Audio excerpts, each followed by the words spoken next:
irmãs da Rede. Eu espero que estejam todos bem. Hoje nós vamos continuar estudando o Evangelho de João sobre o tema Juntos na Prática do Amor.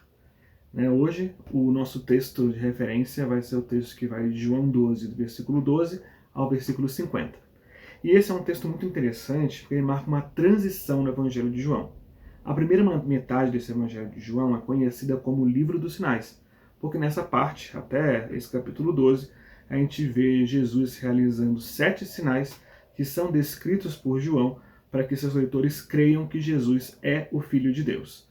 E nesse capítulo 12 a gente vê o fim do ensino público de Jesus no Evangelho de João.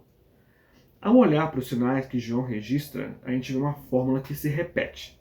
Jesus, ele realiza um sinal, ele faz uma afirmação acerca de si mesmo, e isso gera sempre duas reações. Algumas pessoas creem e outras se opõem ao seu ensino, principalmente os líderes judeus que buscam matá-lo, e de maneira mais evidente, isso se repete depois que Lázaro é trazido de volta à vida.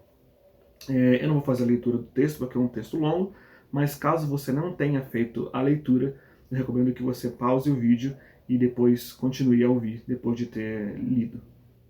A uma primeira leitura, esse texto ele pode parecer muito animador, porque nós vemos a entrada triunfal de Jesus em Jerusalém, as multidões celebrando e ovacionando Jesus e proclamando que ele é o rei dos judeus.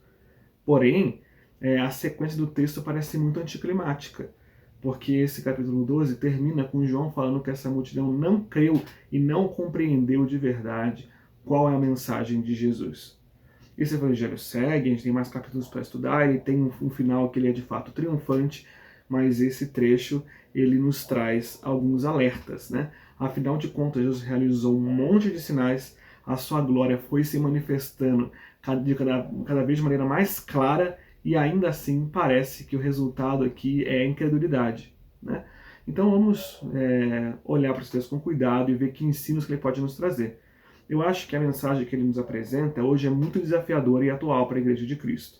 Eu acho que a mensagem central desse texto é que nós só podemos seguir a Jesus quando compreendemos sua identidade e missão e nos comprometemos integralmente com ele. Eu acredito que esse texto indica que se a gente segue Jesus de maneira errada ou segue a um Jesus errado, nós não estamos vivendo um discipulado verdadeiro. E esse texto ele nos apresenta 3 erros que nós podemos cometer no seguimento a Jesus. O primeiro equívoco, o primeiro erro que esse texto nos apresenta é que nós não devemos procurar em Jesus um meio de propagação de um projeto de poder. Como eu disse, esse texto começa com a multidão aclamando a Jesus. Porém, por mais gloriosa que possa ser a entrada de Jesus em Jerusalém, e por mais que de fato o verdadeiro rei prometido dos judeus esteja entrando pelas portas da capital, as expectativas que essa multidão tem sobre Jesus são expectativas errôneas. Eles esperam um libertador político. Eles esperam alguém que vai promover um projeto de poder e libertar Israel da dominação de Roma e de César. Como nós estamos historicamente muito distantes dos eventos que acontecem aqui nessa narrativa, alguns símbolos podem passar batido pela nossa primeira leitura. Eu gostaria de fazer alguns destaques, porque os símbolos e as aclamações que são usadas aqui não são neutras, não há simples admiração a Jesus, mas elas têm um caráter muito grande de libertação nacional e da promoção dessa revolta contra os povos dominadores. O primeiro símbolo que é usado aqui são os ramos de palmeira, que são usados para receber Jesus à entrada de Jerusalém. Esse é um símbolo judaico de libertação desde a reconquista do templo por Judas Macabeu em 164 a.C. O templo havia sido tomado por pagãos e Judas Macabeu ele organiza uma revolta e ele consegue de fato expulsar os opositores do templo. Depois disso, Judas Macabeu e sua família são proclamados reis sobre Israel. E as palmeiras eram um símbolo utilizado para aclamar esses novos reis. Então esse é um símbolo político, que na memória de Israel tem a ver com esse processo de libertação. Outros termos que são usados aqui nesse texto podem ser encontrados lá no Salmo 118, que é Hosana, que significa salva-nos e bendito é o que vem em nome do Senhor. Aqui esse texto de Salmo 118, ele fala de um clamor do povo a Deus para que dê vitória e libertação contra algum povo que busca dominar ou busca subjugar Israel. Bendito é o que vem em nome do Senhor, no sentido original, ele é um cumprimento aos peregrinos que chegam em Jerusalém. Porém, nesse contexto, ele é ressignificado como uma expressão de proclamação do novo rei. E aqui, esse trecho, versículo 13, termina com a afirmação mais clara, que mesmo que a gente não conheça os símbolos, a gente entende logo de clara, que é: bendito é o rei de Israel. Essa multidão está celebrando a chegada do seu libertador. O povo tem motivações políticas claras, e naquela época todo mundo entendia o que aqueles símbolos significavam. Todo mundo sabia o que estava acontecendo ali. E os líderes judeus, eles também percebem claramente essas expectativas do povo. Mas aqui, antes de falar um pouco dos líderes, eu ressalto a postura de Jesus. Porque, em oposição às expectativas que o povo tem nele, Jesus escolhe entrar em Jerusalém montado em um jumentinho. Ele não monta um cavalo de guerra como faria um general romano. Ele escolhe um símbolo de humildade, um símbolo de paz. Ele contraria as expectativas do povo nesse sentido. Mas os líderes judeus sabem muito bem o que o povo espera de Jesus. E eles têm medo diante disso. Alguns versículos antes, lá no capítulo 11, versículos 47 e 48, o texto nos diz: então os chefes dos sacerdotes e os fariseus convocaram uma reunião do Sinédrio. O que estamos fazendo? Perguntaram eles. Aí está esse homem realizando muitos sinais miraculosos. Se o deixarmos, todos crerão nele. E então os romanos virão e tirarão tanto o nosso lugar como a nossa nação. A interpretação dos líderes ela não está totalmente equivocada.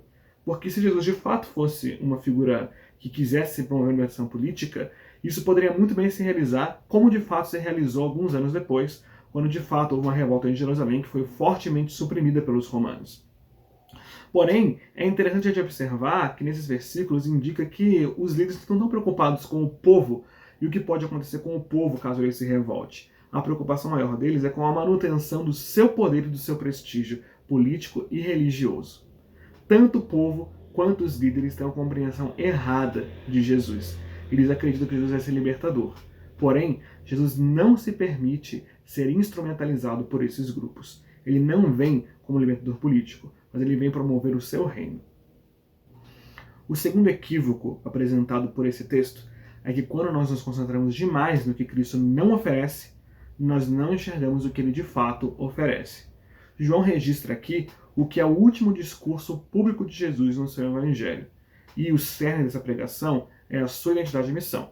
Jesus é o Filho de Deus e seu caminho é o caminho da cruz. Enquanto a multidão ela espera por um libertador, Jesus oferece a sua própria vida.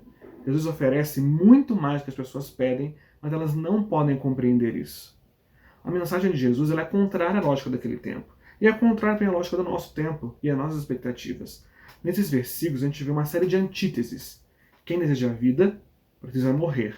Quem ama a vida perde. Quem doa a vida ganha. Para que o trigo germine, a semente precisa morrer. Para Jesus, e para nós também, o único caminho para a glória é a cruz. E Jesus reconhece que é um caminho doloroso. Talvez a figura mais clara do sofrimento da cruz seja Getsêmani, enquanto Jesus está sofrendo, prevendo a dor que ele sentirá. Mas nesse texto a gente já vê que isso é um tema que Jesus reconhece como doloroso.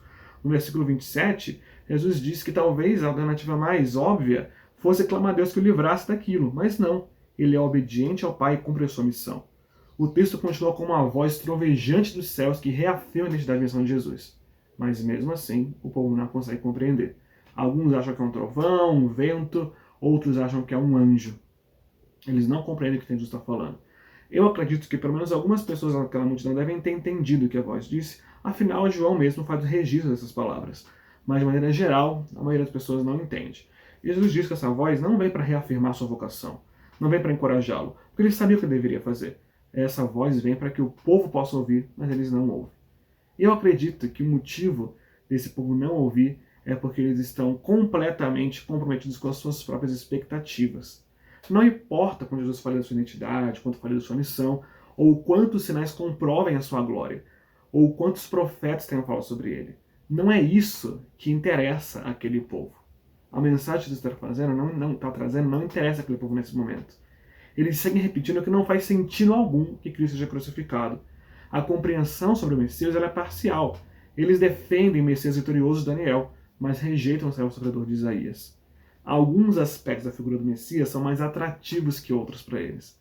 E esse texto para mim ele é muito triste, porque Jesus oferece muito, Jesus oferece tudo, mas enquanto os olhos dos seus seguidores estão no pouco, eles não conseguem compreender o significado do seu ministério. Jesus ele oferece libertação plena do mal do pecado, mas eles querem libertação política. Jesus apresenta a glória do reino de Deus, mas eles querem a glória do reino de Israel. Jesus oferece o reino de paz, mas eles querem ver os romanos rechaçados. Jesus vem com um jumentinho, mas eles preferiam um grande corcel de guerra. Quando a gente busca as coisas erradas, nós não vemos o que Cristo de fato nos oferece, que é sempre muito maior. E ao final desse texto, nós observamos o terceiro erro que nós podemos cometer ao seguir a Jesus. E esse erro a gente observa no versículos 42 e 43. Ainda assim, muitos líderes dos judeus creram nele, mas por causa dos fariseus não confessavam a sua fé, com medo de serem expulsos da sinagoga, pois preferiam a aprovação dos homens do que a aprovação de Deus. Esse terceiro erro é um seguimento parcial ou descompromissado a Jesus. É muito comum nós associarmos esse texto a pessoas que sentem vergonha de proclamar publicamente a sua fé em Jesus.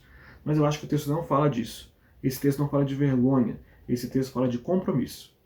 Aqui é preciso a gente recordar o que nós temos estudado até aqui no Evangelho de João e da repetição de temas.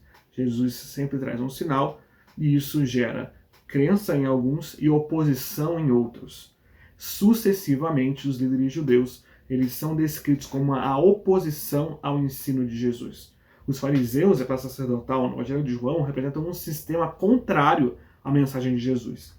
Existe uma nítida contraposição entre Jesus e os líderes judeus em questões religiosas e práticas. A imagem de Deus para os judeus é diferente da imagem promovida por Jesus.